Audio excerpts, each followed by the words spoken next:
morning, students. Let's start doing question number 12. X Limited issued 15,000 10% debentures of rupees 100 each. Give journal entries and present it in the balance sheet. And here X Limited issued 15,000 debentures. 15,000 debentures वो issue कर रहे हैं, 100 rupees का एक debenture है. अब इसने conditions दे रखे हैं हमारे पास, 4 कंडीशंस आर दिया. तो इसमें इसके अकॉर्डिंग हमने एंट्रीज करनी है और इशू की सिर्फ एंट्री करनी है. ठीक है, तो क्या एंट्री होगी? बैंक की एंट्री सिर्फ होगी. सबसे पहला आपका debenture are issued at premium of 10%. तो 100 का 10% कितना होगा? 100 का 10% 10 रुपीज़. तो ये क्या हो जाएगा? 110 रुपीज़ का हमने इशू किया है. तो सबसे पहले हम इसकी एंट्री कर देते हैं. तो हमारी एंट्री क्या हो जाएगी? फर्स्ट, ठीक है, ये फर्स्ट पॉइंट है. बैंक अकाउंट डेबिट, प्रीमियम पे इशू कर रहे हैं तो इसमें लिख देते हैं 10% डिबेंचर अकाउंट. अब इसमें तो हमारी जो एक्चुअल अमाउंट है 100 रुपीज़ है, फेस वैल्यू हमारी 100 है. ठीक है, एक डिबेंचर की. तो 15,000 डिबेंचर मल्टीप्लाइड बाय 100. ठीक है, और प्रीमियम पे हम इशू कर रहे हैं तो टू सिक्योरिटी प्रीमियम अकाउंट. अब इसमें 15,000 शेयर्स मल्टीप्लाइड बाय 10. तो 100 का 10% 10 रुपीज़ आ जाता है. तो अब इसके अमाउंट लिख दीजिए यहाँ पर पे. 1,50,000 आ जाएगा यहाँ पर पे. 15 lakhs आ जाएगा आपका यहाँ पर पे. और टोटल यहाँ आ जाएगा आपका 16,50,000. ठीक है, यहाँ पर पे कर दीजिए बीइंग 15,000 10% डिबेंचर इशूड. ठीक है, अब ये वाली हमारा फर्स्ट पॉइंट हमारा हो गया कंप्लीट. अब सेकंड पॉइंट देख लेते हैं. सेकंड कंडीशन में क्या दिया हुआ है? सेकंड कंडीशन दिया हुआ है the debentures are issued at a discount of 5%. अब देखिए इसमें हमें 5% डिस्काउंट पे, यानी कि 100 का 5% कितना हुआ? 5 रुपीज़ माइनस कर देंगे तो कितने का? 95 का आएगा. तो इसको करते हैं हम. इसकी भी एंट्रीज क्या होगी? बैंक के थ्रू होगी. Bank account debit. अब देखिए बैंक अकाउंट डेबिट होगा तो किसके अकॉर्डिंग होगा? 15,000 शेयर्स मल्टीप्लाइड बाय 95. ठीक है, और डिस्काउंट देखिए प्रीमियम था तो हमने क्रेडिट किया, और डिस्काउंट होगा तो हम क्या करेंगे? क्रेडिट. और यहाँ आ जाएगा discount on issue of debenture account debit. कितने रुपीज़ का?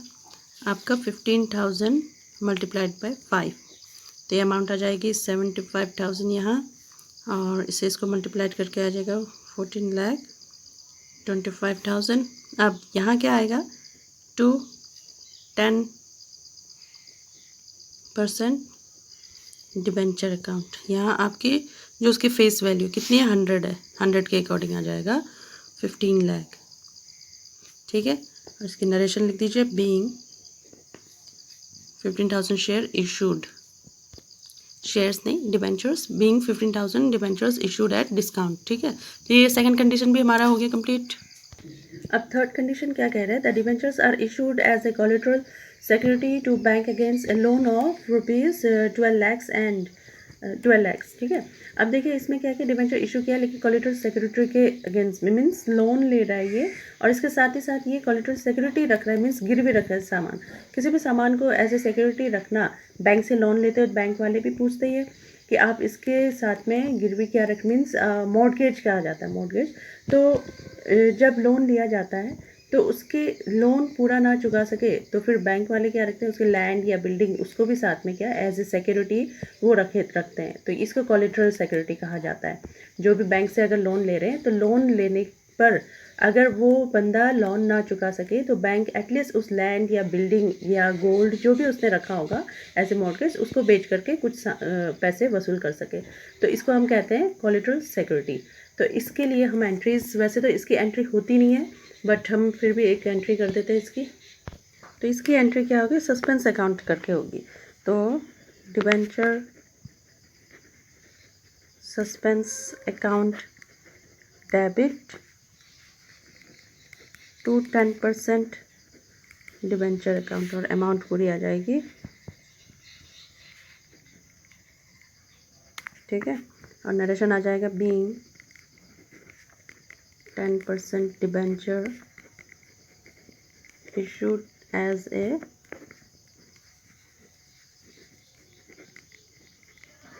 कोलेटरल सिक्योरिटी, ठीक है। तो ये भी आपका हो गया कंप्लीट। तो इस तरीके से होगा, इसमें suspense account, debenture suspense account debit करके बन जाएगा हमारा। तो ये हम क्यों करते हैं, वैसे ये एंट्री इम्पॉर्टेंट नहीं है, नहीं कोई कर सकते हैं, बट हम इस तरीके से अगर एंट्री करना चाहते हैं तो इस तरीके से कर सकते हैं। नेक्स्ट पॉइंट देखते हैं।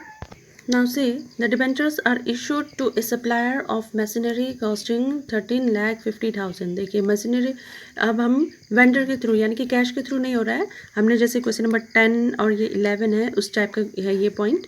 इसमें हम क्या करें, वेंडर्स जिससे हमने परचेज़ किया हुआ है उनको हम क्या कर रहे हैं, सामान दे, मीन्स सामान का हो रहा है, कैश के थ्रू नहीं हो रहा है डिबेंचर इशू, सामान के थ्रू हो रहा है। अब इसमें मशीनरी इसने क्या लिया हुआ है, इशू कर रखा है मशीनरी के थ्रू। तो इसने 13,50,000 होना कितना का था, 15 लाख का, बट 13,50,000 यानी कि डिस्काउंट में उसने इशू कर रखा है। अब इसको करते हैं, जब हम सामान के थ्रू डिबेंचर्स इशू करते हैं तो हम क्या लिखते हैं, सबसे पहले जो सामान हम ले रहे हैं, क्या ले रहे हैं हम, मशीनरी। इसमें हम जो भी हम मशीनरी खरीदते हैं तो हम उसका नाम लिखते हैं। तो मशीनरी अकाउंट डेबिट हो जाएगा, क्योंकि मशीनरी जब आता है तो वो डेबिट होता है। और किससे खरीद रहे हैं, टू, इसमें किसी वेंडर का नाम नहीं दिया हुआ है तो हम डायरेक्ट वेंडर कर देते हैं, वेंडर अकाउंट। और कितने की खरीद रहे हैं, देखिए 13,50,000, 13,50,000 की खरीद रहे हैं, 13,50,000 की खरीद रहे हैं। तो इसमें नरेशन लिख देते हैं, बीइंग मशीनरी परचेज, ठीक है। अब ये एंट्री हो गई परचेज की। अब हम क्या करेंगे, डिबेंचर इशू कितना करना है, तो हम क्या करेंगे, डिबेंचर इशू हमने 15,000 डिबेंचर इशू करने हैं, बट यहाँ पर भी क्या हो रहा है, 15,000 इशू करना है तो 15 लाख हो जाना था, ठीक है। यहाँ पर भी जैसे ये अमाउंट है, बट इन्होंने कितने 13,50,000 में कर रखा है, तो कितना डिस्काउंट दिया हुआ है तो वो इन्होंने नहीं बता रखा है इस क्वेश्चन में, वो निकालना है हमको। तो वो कैसे निकालेंगे, तो हम टोटल कितने अमाउंट हम ले रहे हैं इससे, 13,50,000 डिस्काउंट में दिया हुआ है, और कितने डिबेंचर्स हमें दिए हुए हैं इशू करने के लिए, 15,000।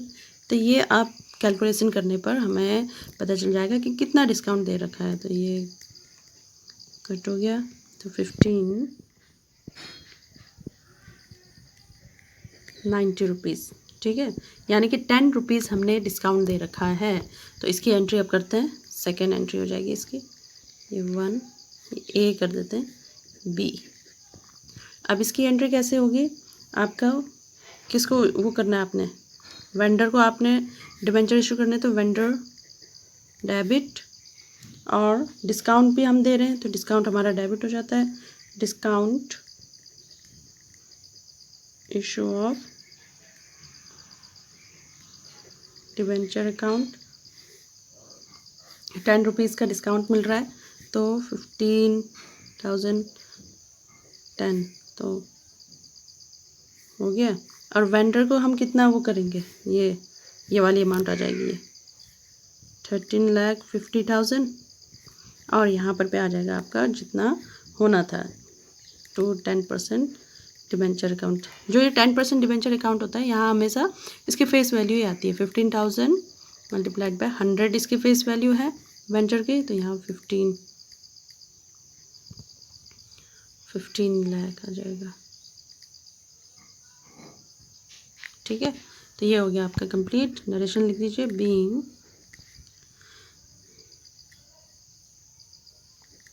%10 डिबेंचर्स